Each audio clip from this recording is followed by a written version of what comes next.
범부채. 붓꽃과의 단연초.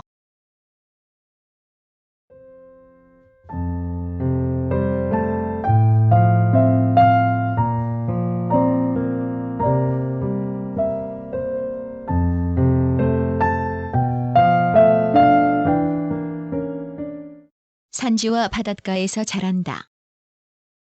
관상용으로 재배하기도 한다. 뿌리줄기가 옆으로 짧게 뻗고 꽃줄기는 길이 50에서 100cm이다. 잎은 좌우로 평평하고 두 줄로 배열되며 녹색 바탕에 다소 흰빛이 돌고 밑에서는 서로 얼싸앉는다.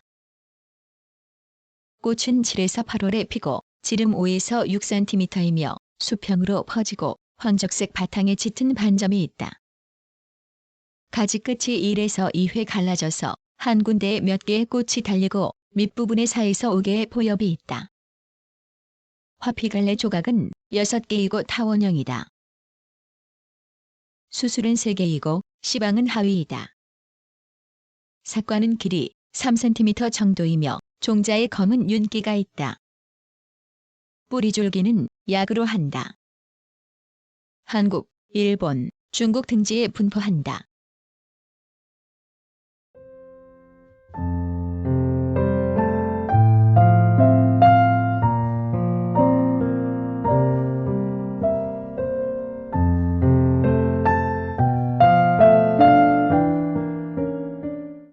구성, 나그네 구석구석 여행. 낭독, 글 읽어주는 고지혜. 들어주셔서 고맙습니다.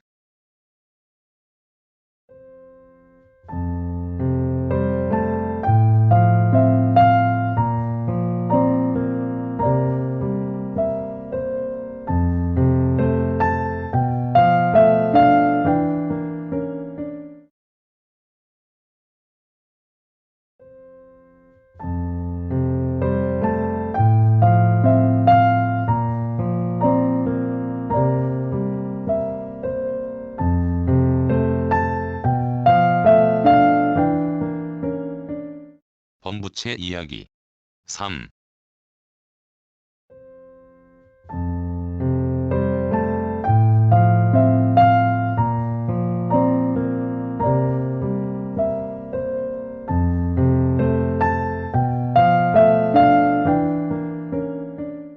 어쩐 여까지 없었는데 이 아침 첫 번째 기둥에 범부채가 두 송이 꽃을 피웠다. 잠든 사이 하룻밤새 일어난 일이고 같은 줄기에 망울이 맺힌 것도 있다. 작년에도 이 자리에 범부채는 있었다.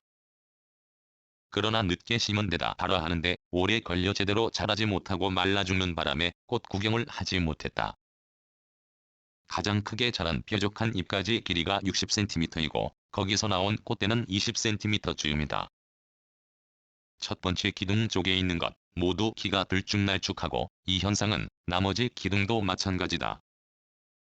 네 번째 기둥에도 간밤에 꽃대가 하나 쏙 올라와 꽃망울이 곧 터질 것 같다. 마당이 것도 어제부터 꽃을 피우기 시작했는데 한동안 구경할 수 있을 것 같다. 가장자리의 것은 첫 번째 기둥인 것만큼 키를 키워 개화했지만 어떤 건 반이 반도 못 자란 것도 있기 때문이다. 그런가 하면 뒤 텃밭의 것을 보자. 그야말로 기품이 있고 멋있단 말이야. 나는 감탄을 한다. 우선 다른 곳의 것보다 월등히 크다. 얼마 전에도 자를 대본 적 있으나 탓을 재어보니 평균 키가 135cm에 거기서부터 꽃꼭지까지 40cm로 어느 하나가 뒤떨어지는 게 없어 보기에 썩 좋다. 이유는 지난해 맨 먼저 비해당의 자리를 잡았는데 내가 씨를 심은 게 아니다. 이 식물에 대한 욕심이 많은 탓에 어느 고개를 넘다가 구경거리에서 싹이 돋은 걸 슬쩍 해온 것이다. 그러므로 같은 꽃을 피웠다 하더라도 뒤의 것이 웅장할 수밖에 없다. 내가 범부채를 좋아하는 것은 여러 이유가 있으나 그중 하나가 이렇듯 크게 자라 꽃을 피울 때까지 벌레가 달라붙지 않고 이로 말미암아 부채 모양을 한 진녹색의 잎이 가지런하기 때문이다. 비해당 식물 중 유독 벌레로부터 자유로운 게 범부채라 하겠다. 꽃대에 수없이 달라붙어 괴롭히는 두원줄이를 갉아먹는 흰 진디, 실같이 가는 줄기에 별난 모양의 꽃을 피운 사내박에 달라붙은 붉은 진디, 뱀딸기에 달라붙은 노란 진디 따위가 범부채에는 잎과 줄기, 하물며 꽃에도 없다. 한날은 거의 무의식적으로 잎 하나를 따서 질겅질겅 씹은 바 있다. 즉각 혀가 뻣뻣해지면서 현기증이 났다. 이는 범부채 잎을 사람이 함부로 먹을 수 없다는 뜻으로 벌레도 마찬가지일 것이다. 그러기에 비해당 식물 중 제일 많은 범부채가 벌레의 공격을 받지 않게 되는데, 이 사실을 나그네로 떠돌며 관찰한 바 있어 그 사실을 비해당에 적용하여 나누어 심게 된 까닭이다. 부채가 들어가는 풀 중에 또 하나 내가 좋아하는 게 있다. 그것은 아래 텃밭에서 한동안은 큼직한 잎을 자랑하다가 벌레에 시달리고 환경이 맞지 않아 지금은 흔적이 없는 도깨비 부채다. 범부채는 측면에서 보아야 멋지고 도깨비 부채는 내려보아야 멋지다. 며칠 반짝하다가 또 비가 내린다. 이 비의 영향을 받아 아주 화려한 것도 아니면서 보고 또 보아도 매력이 있는 활짝 핀 범부채 꽃이 늘어날 것이다. 옛사람들이 이 식물에 동물의 제왕 범의 이름을 붙인 게 매우 훌륭했다는 걸 인정한다.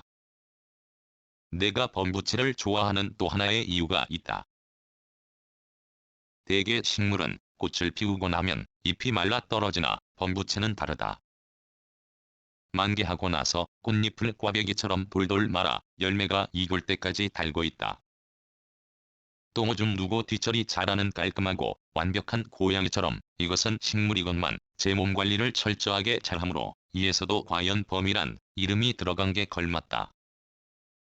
비를 맞는 뒤의 것과 물바지에 가려 비를 직접 맞지 않는 첫 번째 기둥의 것을 왔다 갔다 하며 구경하느라 시간이 훨씬 지났는데도 아침밥 먹을 생각도 있는다.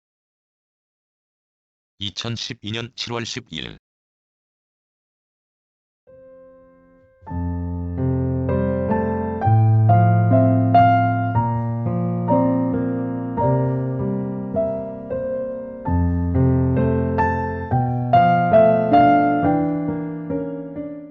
글, 모든 것으로부터 자유인 무학.